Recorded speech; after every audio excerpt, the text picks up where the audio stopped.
2. Evaluate the strengths and weaknesses of the major hypotheses that have been put forward to explain the rise of populism in the contemporary era. Which of these hypotheses do you find least convincing? The post-industrial transformation of society's hypotheses. Changing relation in social democracy and mainstream political parties. The rising standard of living and education rates among the populations of Western economies in the post-war era has resulted in a variety of emerging political attitudes and demands on the part of the electorate that have incentivized the fracturing of mainstream party rule. First dimensions economic-based, changes to second dimensions issues. First dimension is more economic in relation to wealth distribution and wages. This is more materialist. Second dimension is stuff like environmentalism, feminism and indigenous rights. This is post-materialist.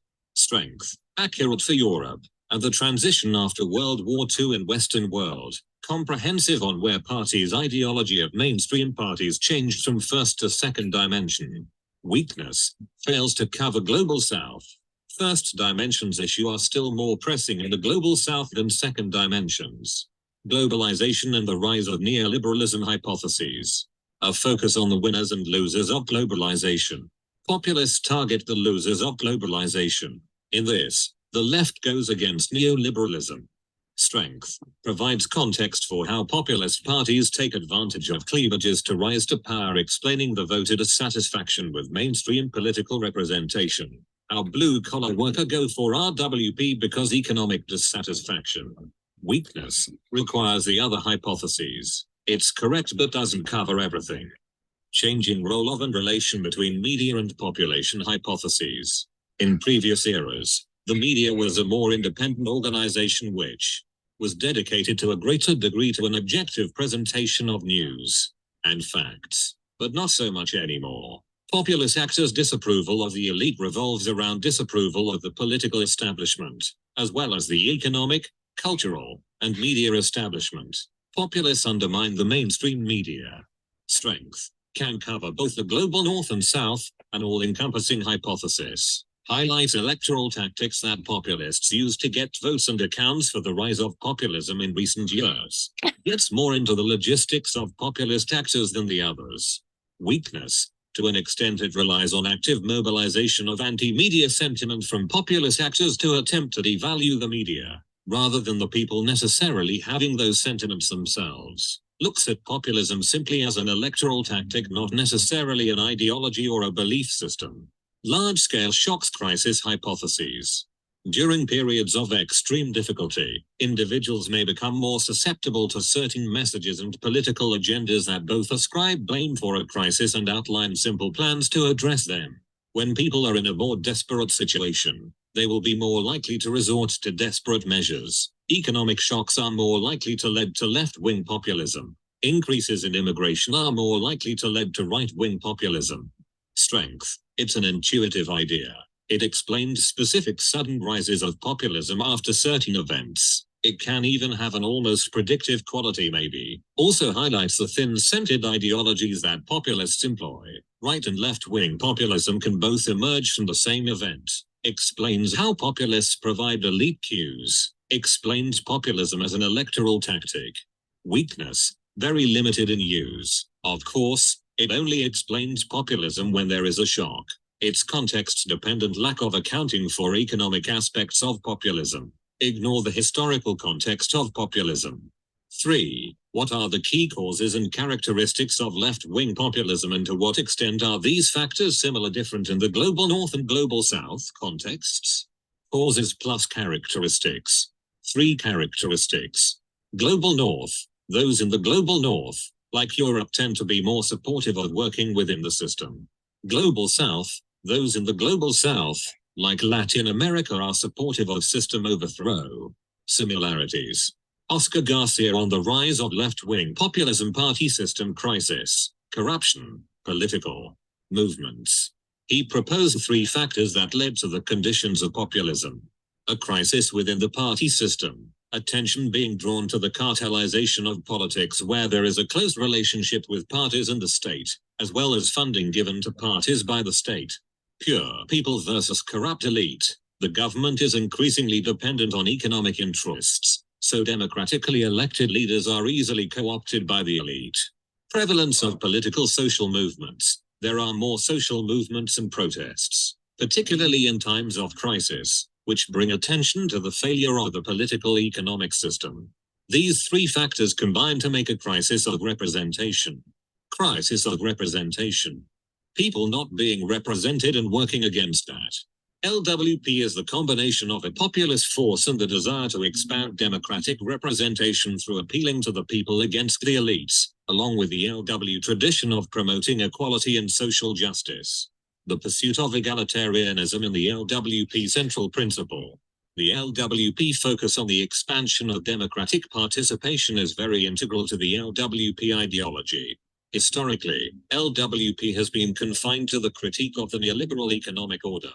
Contemporary LWP pushes for more representation and advocates for a variety of issues that are significant to its cause: gender equality, immigration, climate change, human rights.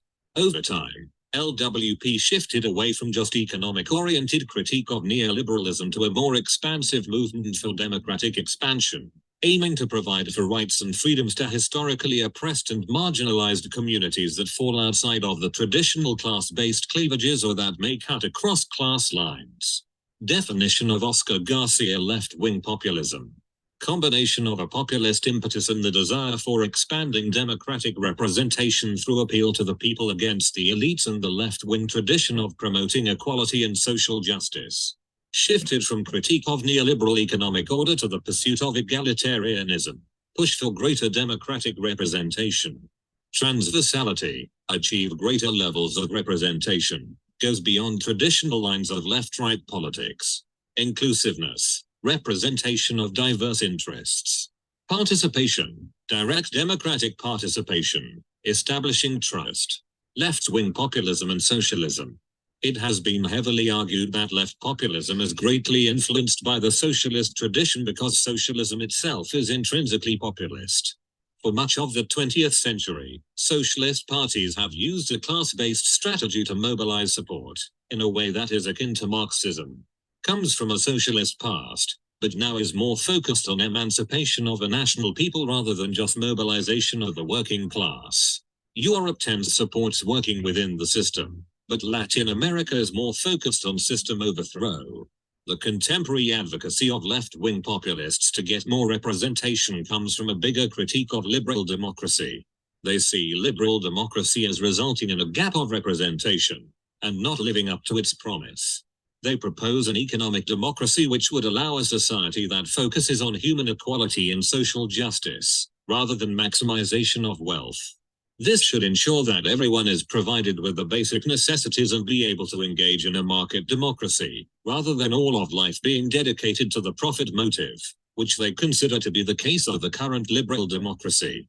The rise of LWP in Europe came to prominence in the 1990s as a consequence of the new politics era, which saw dissatisfaction with mainstream parties as people felt abandoned by the party system. There was the argument that mainstream parties had sold out to the establishment, which gave rise to populism in general.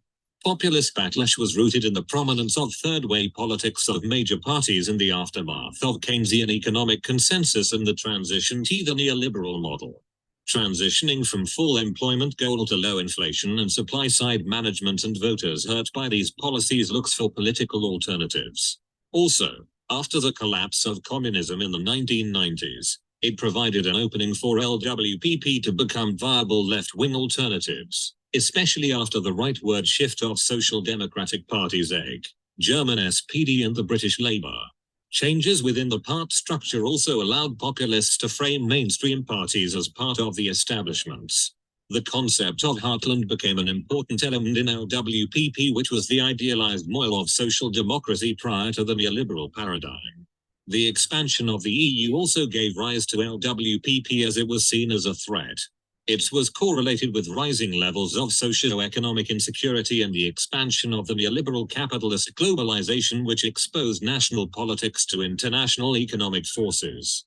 Another rise to LWP was the increasing prevalence of regional and international crises and rising levels of inequality since the 1990s as a result of an increasingly unstable political economy along with anti-capitalist attitudes. The 2008 crisis. Latin America. Rise of left-wing populism post-Cold War. Transformation of communism in Eastern Europe influenced their politics through its failure. Incorporated left-wing populism to challenge external powers, become more independent for the good of their people. Highlighted indigenous rights through their political movements as they moved towards left-wing populism. Orthodox, statist, and heterodox regimes. 4. What are the key causes and characteristics of right-wing populism, and to what extent are these factors similar different in the global north and global south contexts? 3 types of variables to consider universally. Economic variables. Global north. Post-war growth suggests manufacturing declines and shift to service-oriented economics. Global south. Harnessing neoliberalism brings power and international development without specific evidence. Domestic foreign policy. Right-wing populists use aggressive foreign policy styles to draw on strength from home and divert attention from their poor domestic economic agendas. There is a nationalist-globalist dichotomy where right-wing populists are both nativist and nationalist, but not anti-globalist. They want a new transnational political order that is separate from the current Western-led order. They want national governments to have more freedom to assert their desires. All forms of contemporary right-wing populism have some sort of anti-globalist backlash cause they want to diminish the influence of international forces on their national economy and society. Right-wing populist governments tend to view each other favorably and work together to achieve this new order. This can be a point of similarity across the North and South. Cultural. Demographic predictors determine support for right-wing populism considering the conditions of the region. Global North. Lack of education, economic insecurity, rural geography. Global South. Focus on domestic issues such as corruption and wealth disparities. Global North. The Silent Revolution. Global South. The Silent Revolution did not manifest in low-income and poorer countries in the post-war era. Countries in the Global South tend to be poorer, so likely that they did not experience the Silent Revolution. Tends to rely to a greater extent on the use of religion and religious